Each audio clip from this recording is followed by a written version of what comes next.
پچھلی مجلس میں نے عرض کیا تھا کہ لغو گوئی یعنی ایسی بات جس کا کوئی فائدہ نہ ہو دنیا آخرت میں، یہ بذات خود انسان کو کسی نہ کسی گناہ میں مبتلا کرنے کا ذریعہ بنتی ہے، اس سے بچنا ضروری ہے۔ تو بعض ساتھی بعد میں پوچھتے رہے کہ بعض اوقات ہم گھر میں اپنے بیوی بچوں سے یا کوئی مہمان آتا ہے تو اس سے کچھ باتیں کرتے ہیں، اور اگر بالکل خاموش ہو کے بیٹھ جائیں تو اس کے حق کے خلاف معلوم ہوتا ہے، تو ایسے میں کیا کرنا چاہیے؟ تو خوب سمجھ لیجئے کہ لغو گوئی وہ ہے کہ جس میں نہ دنیا کا کوئی فائدہ، نہ دین کا کوئی فائدہ، نہ کسی کے حق کی ادائیگی۔ بیوی بچوں کا بھی حق ہے، اللہ تعالیٰ نے رکھا ہے، ان لنفسک علیک حقا ولزوجک علیک حقا، تو اس حق کی ادائیگی بھی ضروری ہے۔ اب آدمی اگر یہ سمجھے کہ مجھے خاموش رہوں اور ساری زندگی گھر میں جاتا ہے اور بیوی سے بات ہی نہیں کرتا، تو یہ تو اس کی حق تلفی ہے، یہ جائز ہی نہیں۔ اسی طریقے سے کوئی مہمان آتا ہے تو اب مہمان کے سامنے آپ بالکل چپ ہو کے بیٹھ کے چپ کا روزہ رکھ کے بیٹھ جاؤ تو اس مہمان کی حق تلفی ہے۔ تو کسی درجے میں اس کے ساتھ بات چیت کرنا، اس کا دل خوش کرنا، کسی مسلمان کا دل خوش کرنے کے لیے کوئی بات کرنا، یہ بھی ایک ثواب کا کام ہے۔ تو ایک مہمان کا حق ہے، اس کا اکرام کرنا چاہیے، اور اس اکرام کا تقاضا یہ ہے کہ کچھ بات اس سے کرے، لیکن یہ سب چیزیں حدود کی پابند ہیں، ایک حد تک ہے وہ کرے۔ تو اسی میں مجھے یاد آیا کہ میں شروع سے کچھ لکھنے پڑھنے کا سلسلہ رہتا ہے، تو اکثر و بیشتر ایسا ہوتا تھا، خاص طور سے جب میں کتب خانے میں بیٹھ کے کام کرتا تھا، کہ کام کر رہا ہوں، کچھ ذہن حاضر کیا، کچھ کتابوں کا مطالعہ کیا، کچھ سمجھ میں آیا لکھنے کے لیے، ابھی مضمون سمجھ میں آیا ہی تھا، قلم ہاتھ میں لیا تھا کہ کوئی صاحب پہنچ گیا، السلام علیکم، اور انہوں نے مصافحہ کرنا شروع کیا اور باتیں شروع کر دی۔ طبیعت بڑی الجھتی تھی کہ اب سب کچھ تیار جو ذہن میں کیا تھا وہ تھوڑی دیر میں رخصت ہو جائے گا، تو یہ الجھن رہتی تھی۔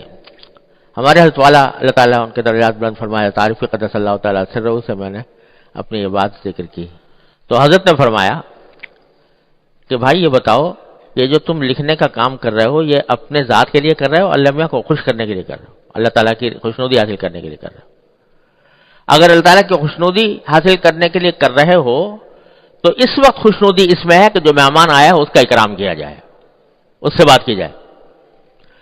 اور وقت کے تقاضے کا اعتبار کرنا چاہیے۔ اس وقت میں مجھ سے کیا مطالبہ ہے، اس وقت میں میرے ذمہ کیا حق ہے۔ بے شک تم نے اپنے ذہن میں ایک منصوبہ بنا رکھا ہے کہ آج مجھے اتنا کام کرنا ہوگا، یہ کرنا ہوگا، وہ کرنا ہوگا، لیکن اب اس وقت ایک مہمان آیا ہے تو اس مہمان کا حق ہے کہ تم تھوڑی توجہ اس کی طرف دو، اسے سلام کا جواب دو، اس کی خیریت دریافت کرو، اس کا کچھ اگر وہ کوئی بات لے کر آیا ہے تو اس کی بات مختصراً کم از کم سن لو، اور سن کے اگر فرض کرو اس وقت کر سکتے ہو پوری بات تو اس وقت کر لو، ورنہ کوئی وقت بتا دو، اس کا حق ہے یہ۔ تو اب چونکہ حق کی ادائیگی کر رہے ہو تو یہ بھی اللہ تبارک و تعالیٰ کے حکم، اللہ تعالیٰ کی رضا کے لیے کر رہے ہو۔ ہاں اگر وہ پہلا کام کر رہے تھے اپنے نفس کے حظ کے لیے، لذت کے لیے، اور اس وجہ سے برا لگ رہا ہے کہ میں اپنے نفس کے حظ کو چھوڑوں، تو پھر نفس کی نفسانیت ہو گئی، یہ تو پھر شریعت نہ ہوئی۔ تو ایسی بات فرمائی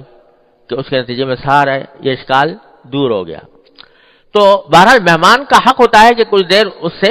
بات کی جائے، لیکن یہ خوب سمجھ لو، مہمان کا حق یہ ہے کہ اس کا اکرام کیا جائے، اس کے سلام دعا کی جائے، اس کی خیریت دریافت کی جائے، اگر وہ کوئی بات لے کر آئے تو مختصر بات اس کے ساتھ کر لی جائے، یہ سارا مہمان کا حق ہے۔ لیکن مہمان کا حق یہ نہیں ہے کہ وہ تمہارا وقت ضائع کرے، یعنی تھوڑی دیر تک اس کا اکرام، تھوڑی دیر تک اس کے ساتھ بات چیت، یہ اس کا حق ہے، یہ فضول گوئی میں داخل نہیں۔ لیکن وہ گھنٹے گزار دے اور تمہارا وقت ضائع کر دے، یہ مہمان کا حق نہیں ہے۔ ایک حد تک اس کا حق ادا کرنے کے بعد پھر اپنے جو معمولات ہیں ان کی طرف متوجہ ہو جائے تو اس میں کوئی مذائقہ نہیں۔ تو یہ حد قائم کرنے کی ضرورت ہے، ایسی حد کے جس کے نتیجے میں وقت ضائع نہ ہو، فضول باتیں نہ ہوں، جو ایسا ہے جس سے واقعتاً معقولیت کی حد تک دوسرے کا دل خوش ہو جائے، اس میں کوئی مذائقہ نہیں۔ اس کے علاوہ جو ہے باتیں جب